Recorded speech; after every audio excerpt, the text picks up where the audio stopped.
J.R.R. Tolkien's The Lord of the Rings is a tapestry woven with rich lore, vibrant cultures, and unforgettable characters. While the hobbits often steal the spotlight, the elves captivate with their ethereal grace. The Ents, ancient shepherds of the trees, offer a profound exploration of nature, patience, and the cost of inaction. This video delves into the fascinating details of the Ents, exploring their history, culture, role in the War of the Ring, and the deeper themes they represent within Tolkien's masterpiece. Greetings all, I'm your guide, the Archivist.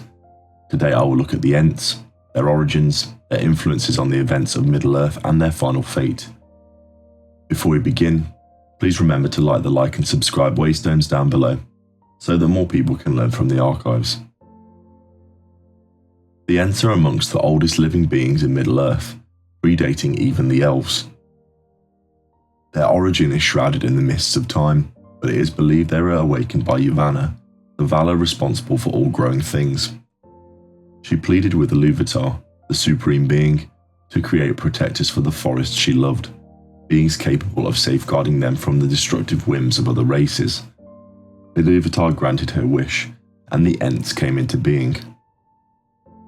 Their primary purpose was to be shepherds of the trees, tending to the forests and ensuring their well-being. They possessed immense strength and a deep understanding of the natural world, recognizing each tree as an individual with its own unique character. In the early days, the Ents roamed freely through Middle-earth, safeguarding the vast forest that stretched across the land. However, as the ages passed, the forests dwindled. The rise of men, with their axes and insatiable need for timber, led to widespread deforestation. The shrinking of their domain profoundly affected the Ents. They retreated further into the deeper, more ancient forests, becoming increasingly isolated and withdrawn. The cares of the world weighed heavily upon them, contributing to their trademark slowness and deliberation. The culture of the Ents is defined by their profound connection to nature and their meticulous approach to all things. Haste is anathema to them. They contemplate every decision, weighing the implications with careful consideration. This deliberate nature is reflected in their language, Entish, which is notoriously slow and complex. It is said that learning Entish requires immense patience and a level of empathy with the natural world that few possess. Entish is not just a language, it is a way of being. It's a language rooted in the sounds of the forest, the rustling of leaves, the creaking of branches, the flowing of water. It's a language that speaks not just of the immediate needs, but of the long history of the trees and the deep wisdom accumulated over centuries. Understanding Entish requires one to slow down, to listen, and to appreciate the long, slow rhythm of the natural world. This deliberate nature often frustrates quicker races, like the hobbits, who find the Ents infuriatingly slow. However, it is essential to remember that the Ents' slowness is not a sign of weakness or stupidity. It is a reflection of their deep respect for the complexity of the world. They understand that hasty decisions often have unintended consequences, and they are determined to avoid making mistakes that could harm the forest they are sworn to protect. Treebeard, also known as Fangorn, is arguably the most well-known and influential of the Ents. He is an ancient and wise being, the oldest living thing in Middle-earth during the War of the Ring. He resides in Fangorn Forest, a remnant of the vast primeval forests that once covered much of the land. Treebeard embodies the characteristics of his race. He is slow, deliberate, and deeply connected to the natural world. He speaks with a gravelly voice that echoes the ancient trees he protects. His words are filled with wisdom gleaned from countless centuries of observation. Despite his age and wisdom, Treebeard is not without his flaws. He is often reluctant to take action, preferring to observe and ponder rather than to intervene directly. This reluctance stems from a deep-seated fear of making mistakes and a profound sadness over the loss of the Entwives.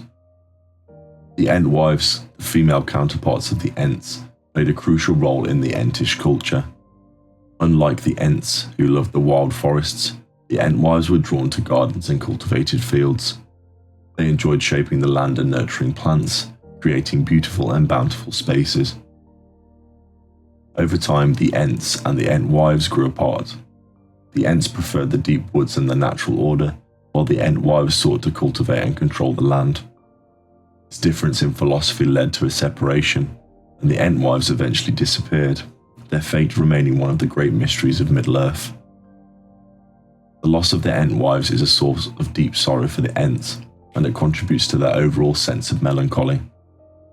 Treebeard in particular longs for the return of the Ent wives and often speaks of searching for them, hoping to one day reunite with his lost love. The absence of the Ent wives also highlights a crucial aspect of the Ents' decline, their inability to reproduce. Without the Ent wives, their numbers dwindled, further contributing to their isolation and vulnerability. Initially, the Ents remained aloof for the events unfolding in Middle-earth during the War of the Ring. They were aware of the growing darkness, but they were hesitant to become involved, preferring to remain neutral and protect their forest. However, the actions of Saruman, a corrupted wizard, forced them to reconsider their position. Saruman, in his lust for power, began to destroy the forests around Isengard, using the trees to fuel his war machine. This wanton destruction of the Ents' beloved trees sparked a furious anger in Treebeard and his fellow Ents. The Ents, roused from their long slumber, held an Ent moot, a gathering where they discussed the situation and debated whether to take action. After much deliberation, they decided to march on Isengard, seeking retribution for the destruction of their forests. The ensuing attack on Isengard was a display of the Ents' immense power. They tore down the walls, crushed buildings, and unleashed the power of nature upon Saruman's stronghold. Their intervention was crucial in defeating Saruman and preventing him from further disrupting the balance of Middle-earth. The Ents represent several profound themes within Lord of the Rings. Firstly, they embody the power and wisdom of nature. They are a reminder of the interconnectedness of all living things and the importance of respecting the natural world. Their deep understanding of the trees and their commitment to protecting the forests serve as a warning against the dangers of unchecked destruction and exploitation. Secondly, the Ents represent the tragedy of loss and the burden of memory. The loss of their Ent wives is a constant source of sorrow for them, and it underscores the fragility of relationships and the enduring pain of separation. Their long lives have given them a deep understanding of the passage of time and the inevitable decline of all things. Finally, the Ents highlight the importance of responsibility and the consequence of inaction. Their initial reluctance to become involved in the War of the Ring demonstrates the dangers of complacency and the need to stand up against evil, even when it seems daunting. Their eventual decision to march on Isengard underscores the power of collective action and the importance of defending what is right. In conclusion, the Ents of the Lord of the Rings are far more than just slow-moving tree herds. They are complex and nuanced characters who represent profound themes of nature, loss and responsibility. Their story is a testament to the enduring power of the natural world, the importance of protecting it, and the need to stand up against those who would seek to destroy it. By paying attention to the details of their existence, we gain a deeper appreciation for Tolkien's masterful storytelling and enduring relevance of his message. And so I have now covered the content for this video, but if there's anything that has been missed, please share them in the comments down below. If you enjoyed this content, please remember to like the like and subscribe waystones down below. Until we meet again.